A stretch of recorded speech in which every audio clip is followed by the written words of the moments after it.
Imagine meeting a woman who appears to be the epitome of grace, elegant, soft-spoken, and devoted to those around her. A woman who seems incapable of harming a soul.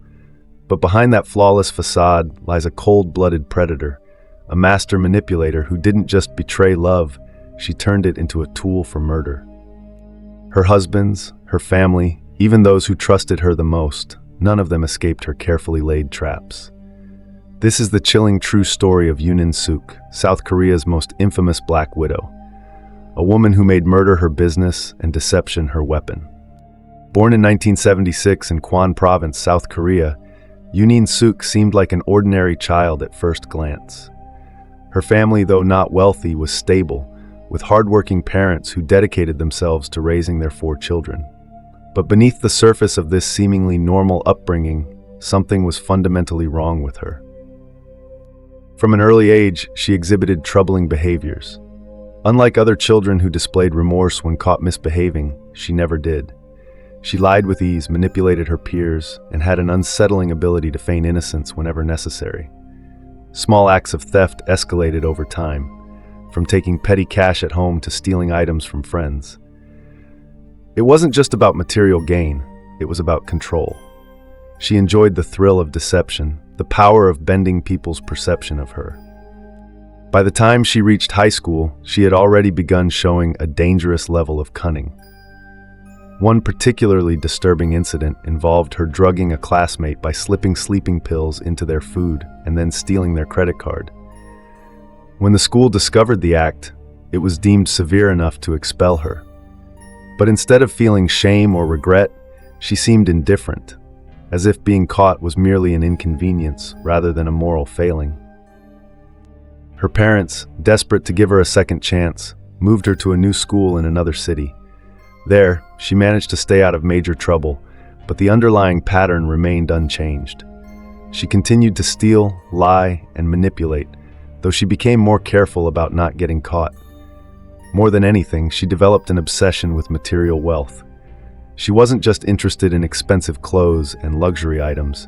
She believed she deserved them. The idea of working hard to earn them never crossed her mind. She sought easy, immediate gratification, and when money wasn't available, she found ways to acquire what she wanted through deceit. Upon finishing high school, she entered the workforce as an insurance consultant. It was the perfect job for someone like her, one that required charm, persuasion, and an ability to manipulate emotions. She learned the ins and outs of insurance policies, including the loopholes that allowed beneficiaries to receive large payouts. This knowledge would later prove instrumental in her crimes. It was around this time that she met Lee, a young man who worked for a moving company. Unlike her, Lee was simple and kind, someone who never questioned the motives of others. He suffered from occasional mental health issues that required medication, but he was a hard-working and good-natured individual. Jin-sook saw him not as a life partner, but as a tool, someone she could easily control. Their relationship progressed quickly, and within a year she became pregnant. A marriage followed soon after. Though it was not out of love for Lee, it was the beginning of what he thought would be a happy family life. For Jin-sook, it was a strategic move, a step toward financial security. Their marriage was never truly functional. Lee worked tirelessly to support his wife and child, while Jin-sook's spending habits spiraled out of control. She frequently stole money from her mother, maxed out credit cards, and used deception to acquire whatever she desired. Even the birth of their daughter did nothing to change her behavior. If anything, she viewed motherhood as a burden, something that limited her freedom rather than deepened her sense of responsibility. Then, in February 2000, an event occurred that changed everything. Their 3-year-old daughter was found unconscious at home. She had fallen from a table and suffered a severe head injury. By the time her parents returned, it was too late. The child died from a traumatic brain injury. To Lee, it was the most devastating moment of his life. He grieved deeply, blaming himself for not being there. But Jin-sook's reaction was disturbingly different. There were no tears, no visible signs of sorrow. If anything, she seemed relieved. Soon after, she received a substantial life insurance payout due to the child's accidental death. This was the moment she truly realized something: death could be profitable. The loss of their daughter should have been a turning point for any mother, a moment of reflection and deep sorrow. But for Jin-sook, it was an awakening of a different kind. The financial gain from her child's death planted a new thought in her mind, one that would dictate her actions in the years to come. Lee remained oblivious to the darkness growing within his wife. He saw her emotional detachment as a symptom of grief rather than something more sinister. But for Jin-sook, her marriage was no longer a partnership. It was an investment waiting to be cashed in. And for the first time, she began to wonder, if an accident could bring her financial security, what if another accident happened? The wheels of her first true crime had begun to turn. After receiving the insurance payout for her daughter's death, Jin-sook returned to her normal life. But something fundamental had shifted inside her. The realization that death could be profitable had taken root, and it was only a matter of time before she acted on it again. The money didn't last long.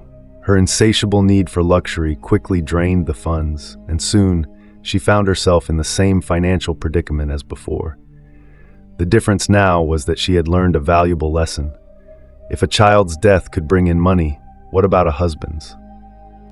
Unlike her daughter, whose death had been a tragic accident, her husband's demise could be orchestrated. And if done correctly, it would not only eliminate what she saw as a burden, but also provide another significant insurance payout. She began preparing meticulously. As an insurance consultant, she understood exactly what needed to be done. First, she convinced Lee to sign multiple insurance policies. She played the role of the caring wife, explaining how these policies would provide financial security in case of an accident. Lee, who had always trusted his wife completely, signed them without hesitation. With the paperwork in place, all that was left was the execution. Her first attempt came on a seemingly ordinary Saturday. She had spent weeks researching how to make an accident look natural and finally settled on something simple but effective: pushing Lee down the stairs. The plan was easy. She would give him a high dose of medication to weaken him, then stage the accident. That evening, after dinner, she handed him a glass of water, mixed with an increased dose of his usual medication.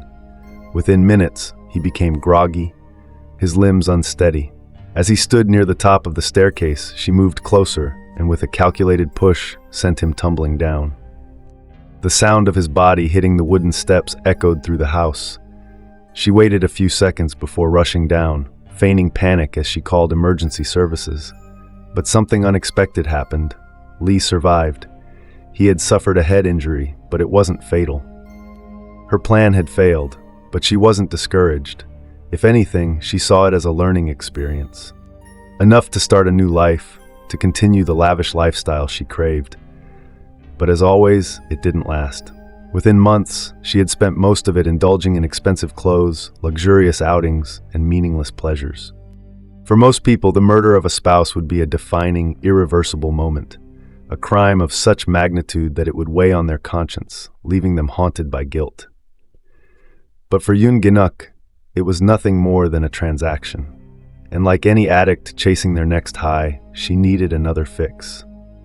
This time, she wouldn't wait long. Just 2 months after Lee's death, she had already found her next target. This one was different, stronger, physically more capable, but ultimately still just another piece in her game. She had killed once and gotten away with it. Now, she was ready to do it again. Just 2 months after her first husband's death, Jin-sook had already set her sights on a new target. This time, she chose someone different from Lee. Lin, a former martial artist, was physically strong, athletic, and full of confidence. Unlike Lee, who had been quiet and submissive, Lin carried himself with an air of dominance. To an outsider, he seemed like the kind of man who would never fall for manipulation. But Jin-sook had spent years perfecting her ability to mold people to her will, and Lin was no exception.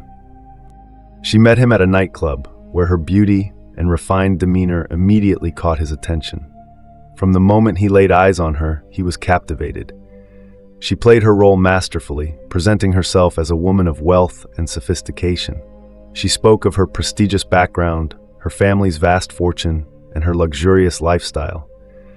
She painted an illusion of a world that Lin had never known, making him believe that by being with her, he was stepping into a dream.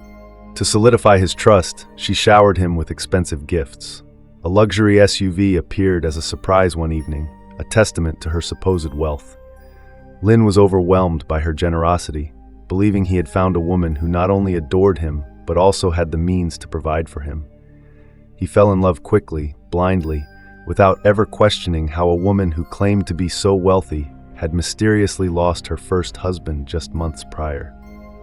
The relationship progressed at an alarming pace. Within 6 months, they had moved in together, and by the following year, they were married. Jin-sook, ever the strategist, wasted no time securing what she needed. Just as she had done with Lee, she persuaded Lin to sign multiple life insurance policies.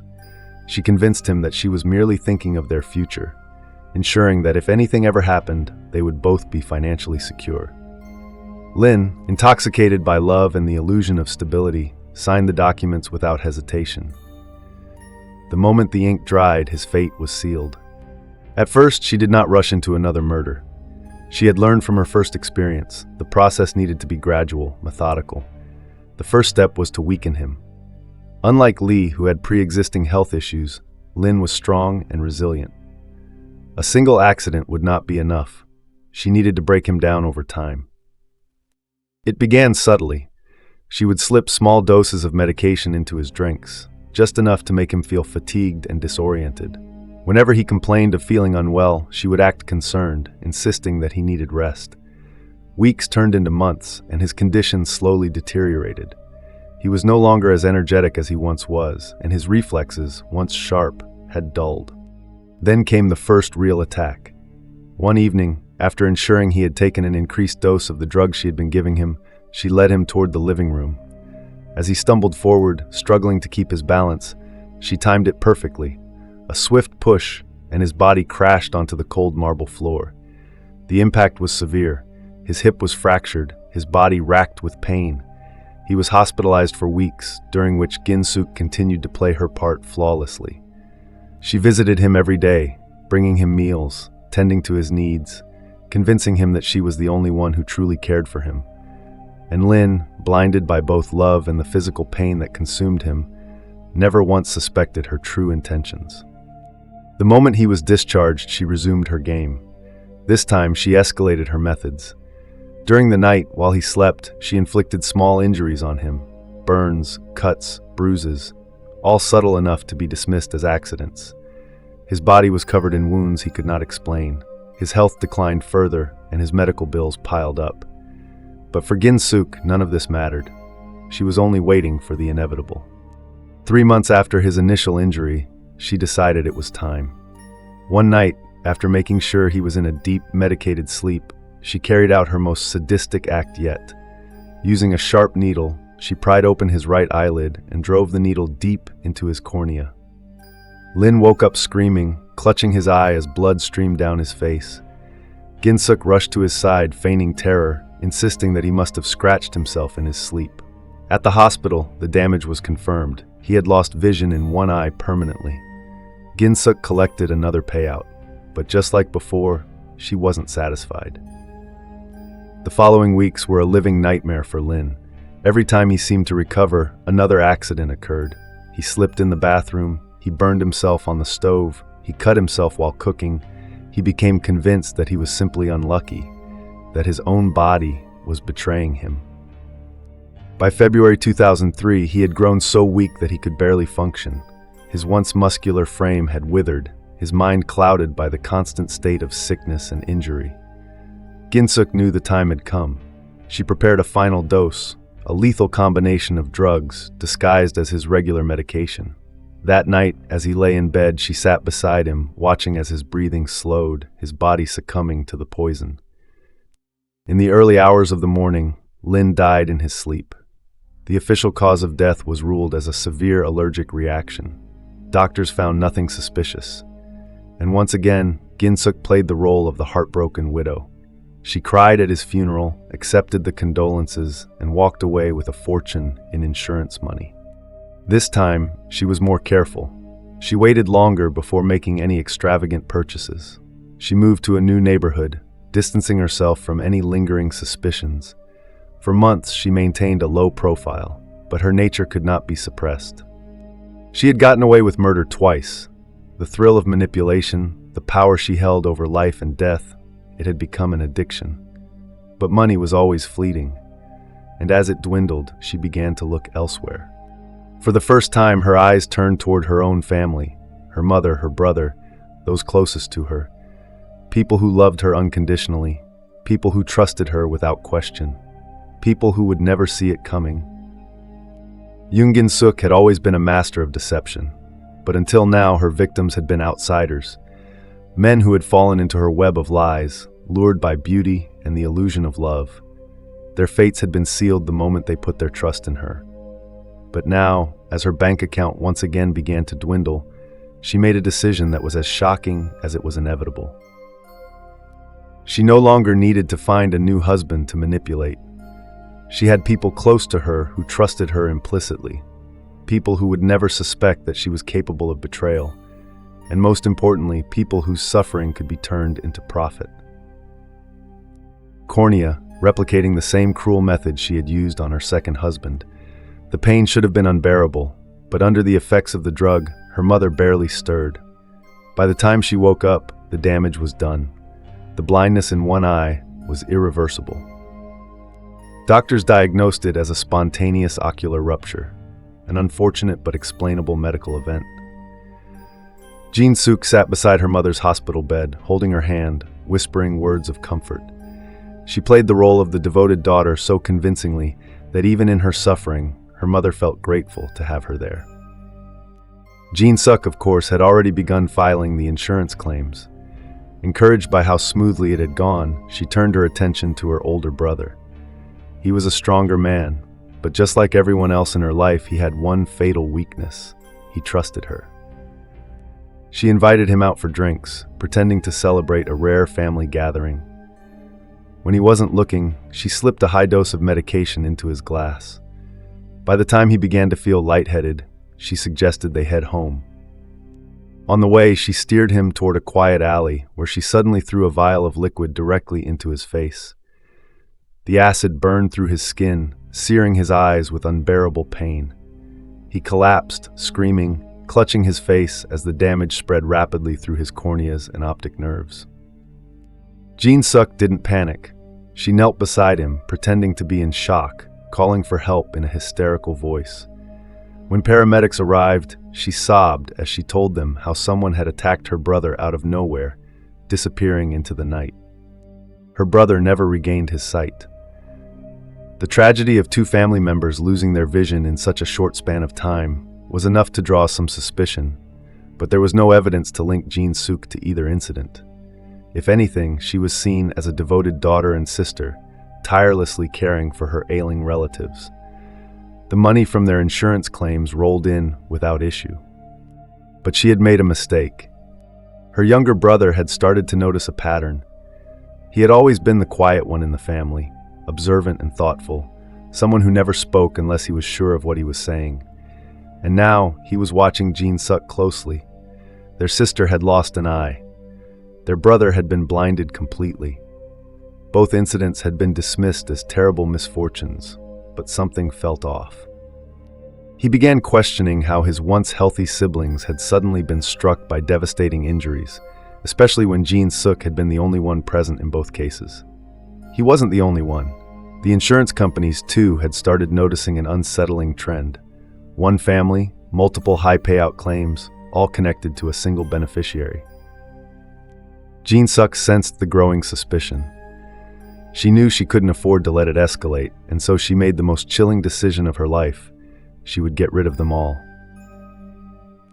It was a cold January night when she gathered the family for what she called a farewell dinner. She had told them she was moving to a new city and wanted to spend one last evening together. Her mother, now blind in one eye, and her older brother, now fully blind, sat at the table, unaware of what was coming.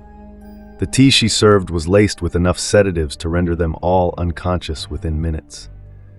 As they slumped in their seats, she moved methodically, pouring gasoline over the furniture, the curtains, the carpets. She struck a match, watching as the flames began to spread. Then she left. She didn't stay to watch. She didn't hesitate. She walked out into the cold night air, leaving the house and everything inside it to burn. But fate, for the first time, turned against her. Her brother, despite his blindness, woke up coughing from the smoke.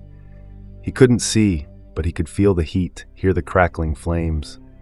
He managed to reach their mother, shaking her awake, then felt for their younger brother, who had collapsed near the doorway. Together they escaped, barely making it out before the house was consumed. They were alive, and they knew the truth. The police were notified immediately, and an investigation was launched. With her family members still alive to tell the tale, suspicions against Jin-sook turned into accusations. But she had already moved on to her next target, a woman who had once worked as a housekeeper for her. Jin-sook, now on the verge of being exposed, knew she had to act fast. If her family spoke to the authorities before she could silence them, everything would be over. She tracked down the housekeeper, a woman who had provided her shelter once, and set her house on fire in the dead of night, hoping to erase another witness. She failed. The housekeeper and her children survived, though her husband perished in the flames. By the time the police caught up with her, Jin-sook had already attempted another attack, this time setting fire to the hospital where the housekeeper was being treated. There were no more excuses. The cameras had caught everything. The moment she was arrested, the illusion of innocence she had so carefully crafted began to shatter. Reporters swarmed, capturing the image of the once elegant woman now reduced to a criminal. Her story, her lies, her crimes, all exposed under the blinding lights of the media. Even as she sat in custody, she tried to weave another lie. She told the police she had suffered from hallucinations, that she had been mentally unstable since her daughter's death. She cried, pleaded, swore she had no memory of the things they accused her of. No one believed her. Her family, once her greatest asset, had become her downfall. In the end, the truth could not be burned away. The trial that followed was one of the most publicized in South Korea's history. The nation was captivated, horrified by the depth of her crimes. How could a woman who appeared so refined, so gentle, be capable of such monstrous acts? How had she managed to fool so many people for so long? Psychologists and criminal profilers studied her case intensely. What they found was chilling. She exhibited every sign of a classic sociopath, manipulative, devoid of empathy, utterly self-serving. The court proceedings lasted months, but the outcome was never truly in question. The prosecution painted a devastating portrait of a woman who had turned murder into a business model. The defense tried to argue mental instability, but psychiatric evaluations proved otherwise.